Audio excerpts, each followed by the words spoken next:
Hello, my name is Rena Renee, and I am Miss Auntie. I want to come in here and thank everyone that watched my video, I Survived Bullying, and especially those who reached out to me on my website and gave supportive words and emails, and those who commented on my video as well on YouTube. I just want to thank you for that. That shows a lot about society. As I recorded the video, and I wanted to make sure that it was like production wise correct, but I didn't it wasn't in me to actually watch it because I've healed from it, from the bullying experience that I have experienced all my life, but I don't feel that this is still a little raw. So I finally got to a point where I could actually watch the video, and I watched it today, and I realized that I didn't go into as much detail as to what the bullying was. Uh, the bullying that is not mine, it was placed upon me. The bullying that I experienced started when I was a child, around 8 years old, inside a church. You know, um, now like multi generational. We come from people that were pastors and stuff like that.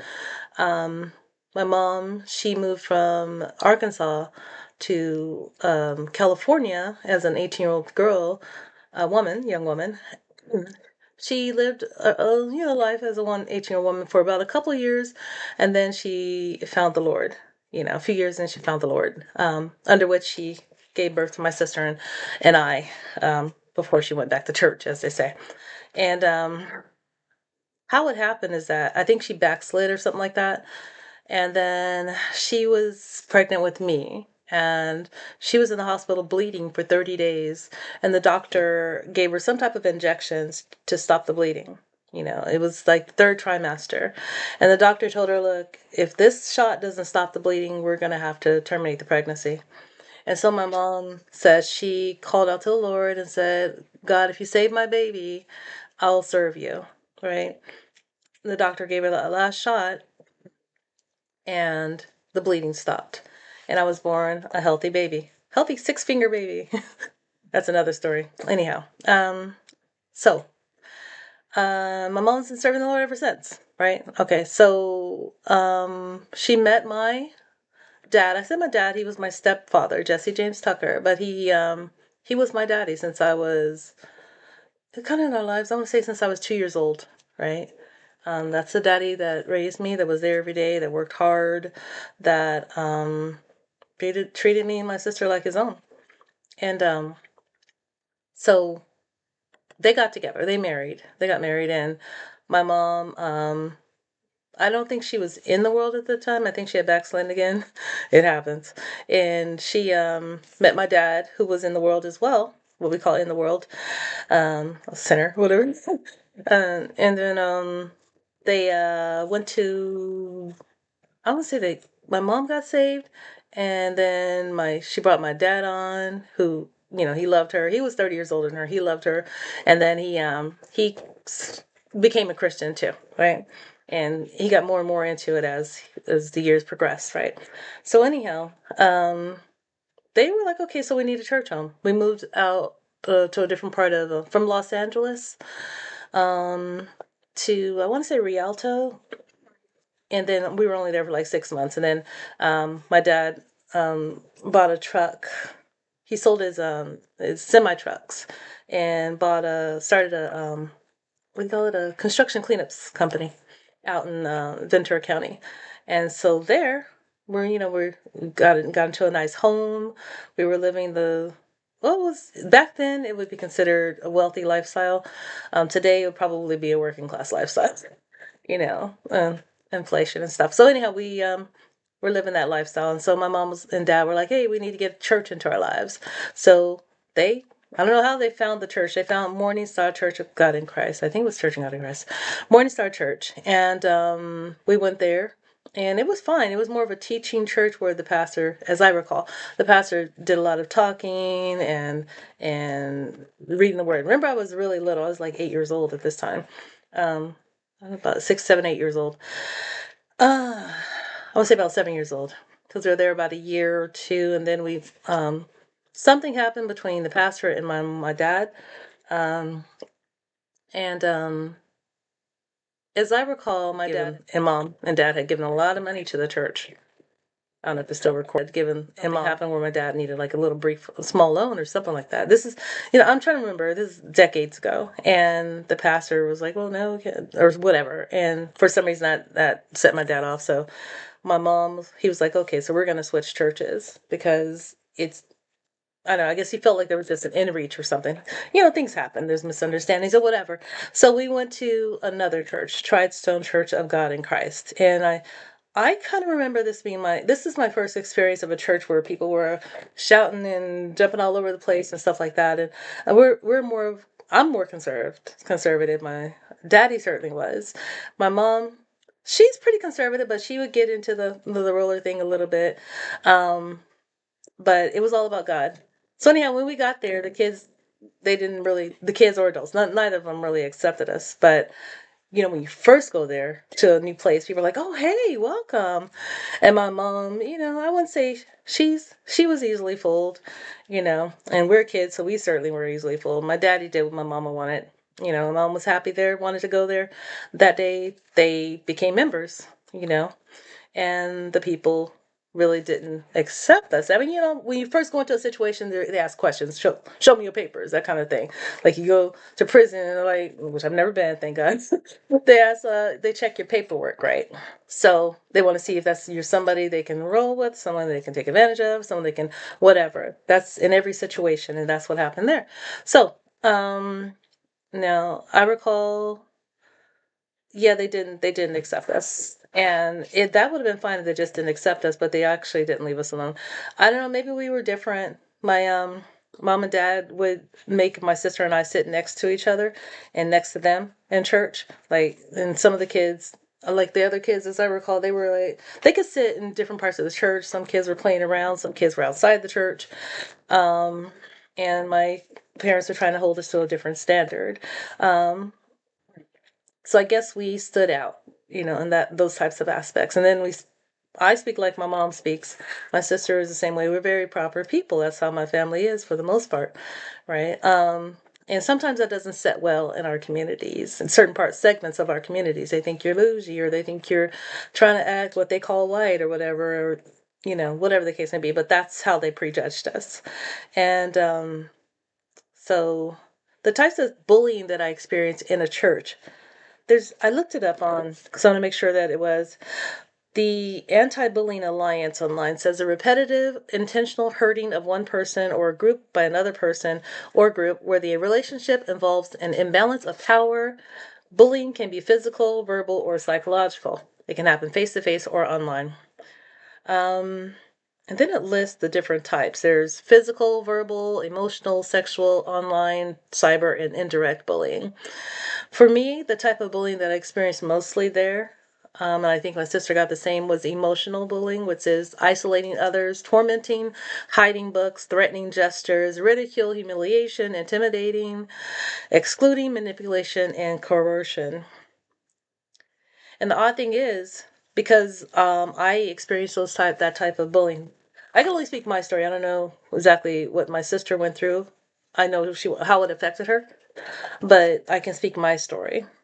Because I had the emotional abuse, and those were my formative years, that affected how I felt about myself.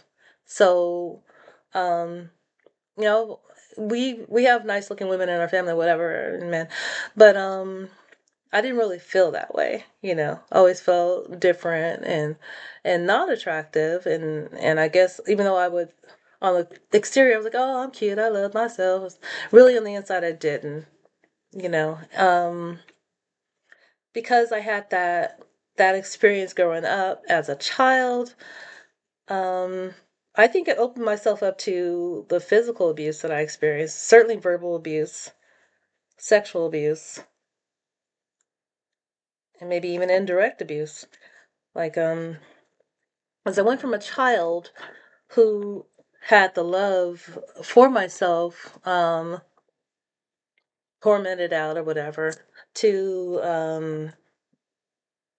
what do you call it when you're like a pre pre whatever, I forgot what it's called, pre something or other, but when you're like 12 years old and you're going from a different level in high school, I guess middle school, um, that age, you know, still without the confidence. And remember, I told you my dad he was a multiple amputee, and my mom was his nurse she took care of him. So I had no support system. You're supposed to have the church to turn to, and that's supposed to become your church family, but I didn't have that. You're supposed to have your cousins and your sister and family to turn to. But in my family, and a lot of so-called black families, we do have that where we don't really talk about emotional things. We don't, we just ignore them, that kind of thing. And that's an unfortunate thing. So I didn't have the family support. The only thing I had was the facade I put on at school, and nobody could verify. So I was confident in middle school because elementary school, middle school, and the first year of high school. I was the bomb because I knew we all grew up in the same area. So we all went to the same schools, right? And then in school I could be who I wanted to be. I wasn't that person at church that nobody liked, right? But at school I was popular. And I could really be myself. I would say facade, but maybe I was being myself at school from elementary school to the first year of high school, right? And it's such a beautiful situation I had because in elementary school we had everybody was like all together. It was like a big crowd of kids that just played together. Um, recess time. And that was all different colors, all different sizes and everything. And we played tetherball and stuff like that. Now this is school, right? And then middle school, people started kind of finding what their genre was going to be. Some got into athletics, some got into cheering, some got into politics, school politics, and some were nerds. I was affiliated with everybody, every group, because we were all friends in elementary school and, we were all cool with each other. So I had my support system. I had my system all set up. And then I was cool with the cheerleaders. Although I didn't become a cheerleader, I was more of a school. I love to read and stuff like that. So I would say more of a nerdy type person, but a cool nerd, you know. And I played the violin too. So I don't know. I also had the music, whatever. First year of high school, awesome. Same thing happened. People branched more into what they were going to do. So I had the football team, basketball team, all locked in because we all grew up together, right? I had the school, school politics, whatever. I forget. It's been so long ago, but school that locked in politics. I had the nerds, everybody. We were all cool. We all knew each other. We didn't all hang out together. We were like, hey, what's up? What's up? Hey, what's up? And when a person's on the outside of that core of friends, they don't really mess with you because they don't know who you're connected to. Second year of high school, the idiots in our local politicians, they redistrict the school lines. So a lot of the kids that went to Colonia and other parts of the area, which were not as a what we called affluent back then, they bust them into our school. And I remember it just like a busload, a whole wave of kids just came in. And I'm looking like, oh my, all the kids that hated on me and tortured me at church walked into my school. They looked scared. Like, oh, so then they saw me and they're like, oh. I was like, okay. And, I didn't have anyone to really know how to discuss or handle that situation. So I was like, oh, God.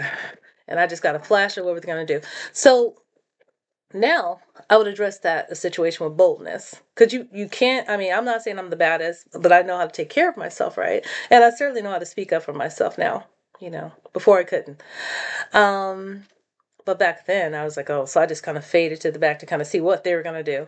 And then just like I thought they would, they kind of just infiltrated every section that I had sewn up, got in there, and then systematically turned those people against me, which, by making me a pariah in my own school that they just transferred to.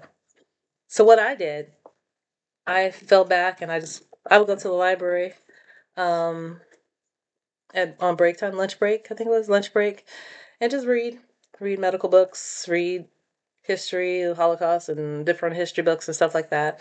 Um, I was walking around with big old thick books like this. Those books became my source, like my teddy bear, my comfy blanket. You know, hindsight vision. I'm glad for that because that helped make me a really smart, um, or bring out the smartness that was there. But the books shouldn't have to be your friend. You know. Mm. And then the third year of high school, which was my junior year, no, senior year, junior senior year, that's when I got the braids out and I started wearing my hair down and wavy. I have lighter color eyes, you can't see it now, but I put my first contacts on, my green contacts, and back then I was built like a body. It's like a model. Like a model. And I walked in, I didn't really think much was different about the way I looked, but I walked into school and those same people that ignored me before were like, "Who's that?"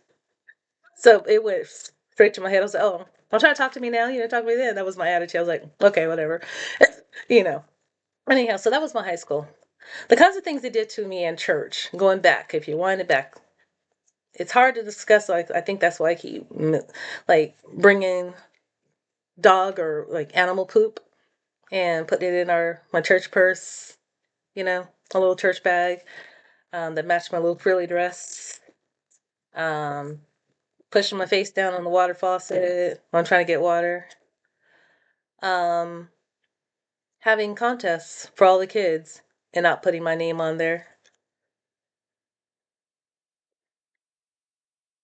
And I was like, this is not fair. I always had a sense of fairness, well, a strong sense of fairness, equality.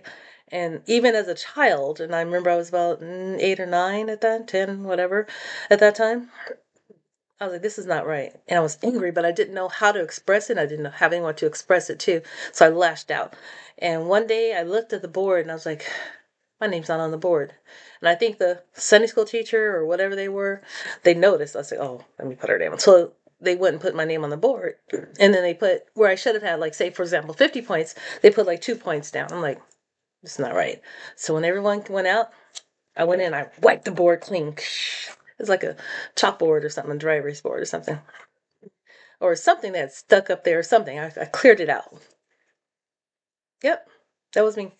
And so I would lash out, and which made them even like me even less.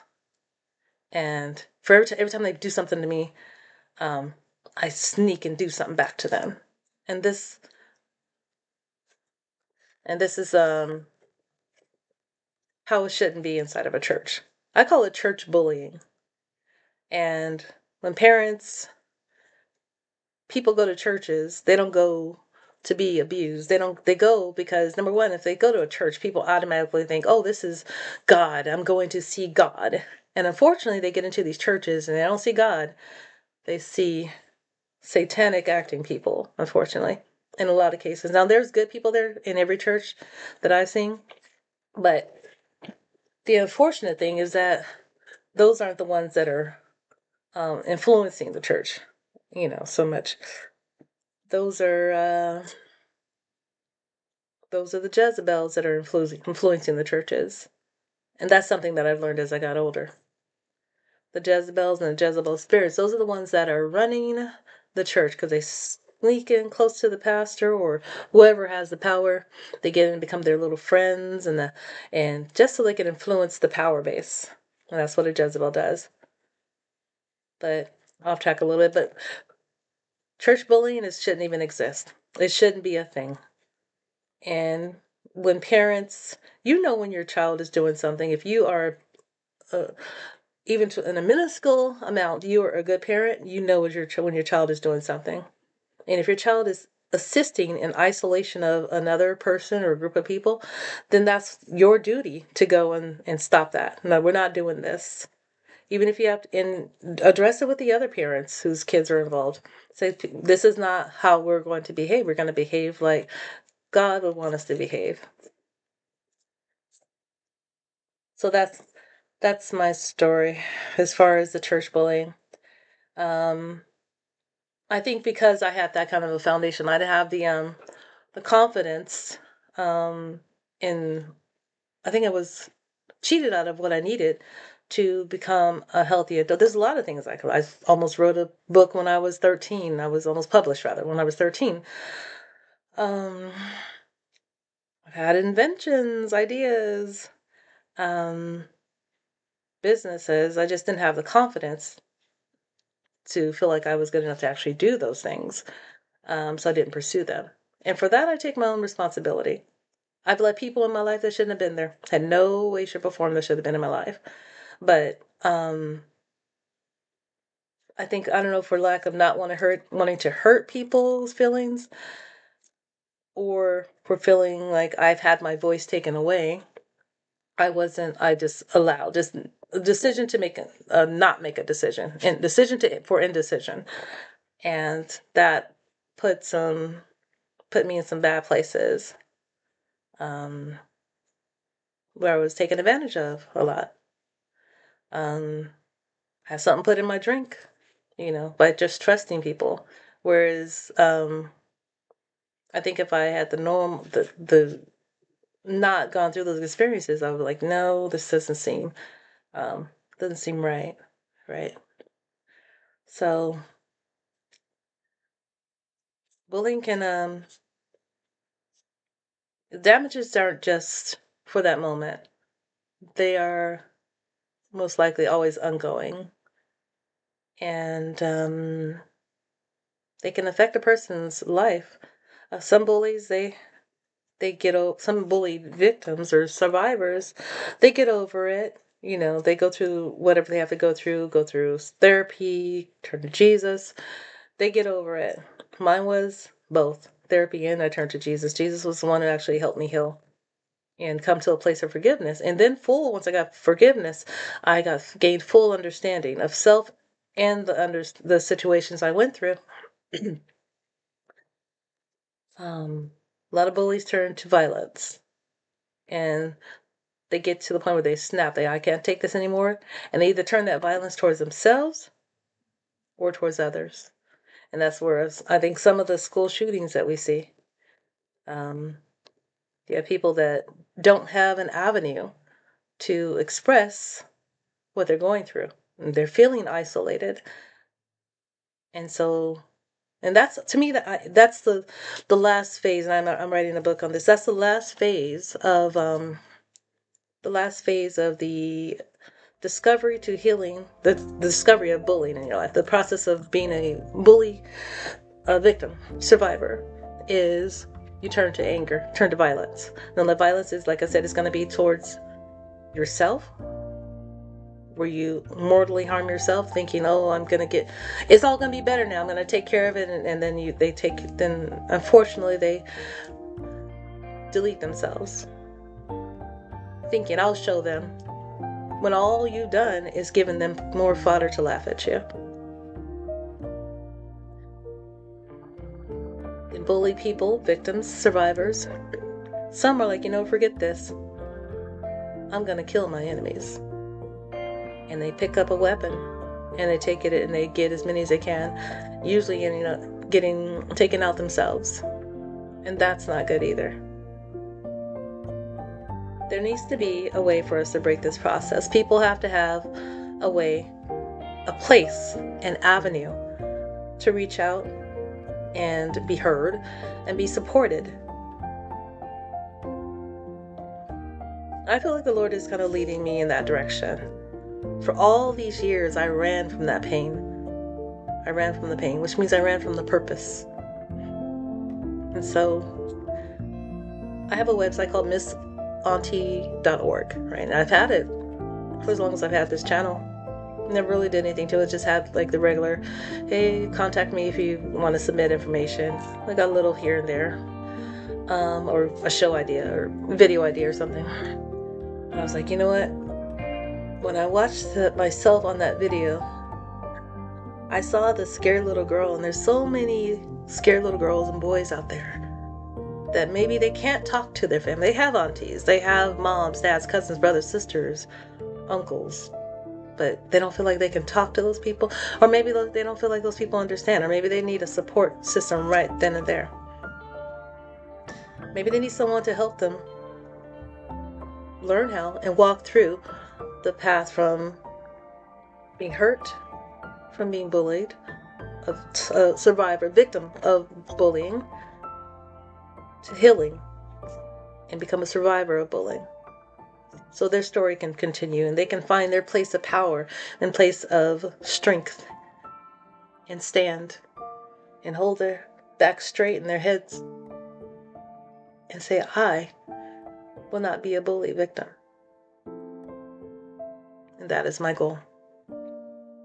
If you watched this long, thank you so much. Please be sure to like and subscribe, share, comment. I'd love to hear what you think about what I said. I thank you all. Have a beautiful rest of your day.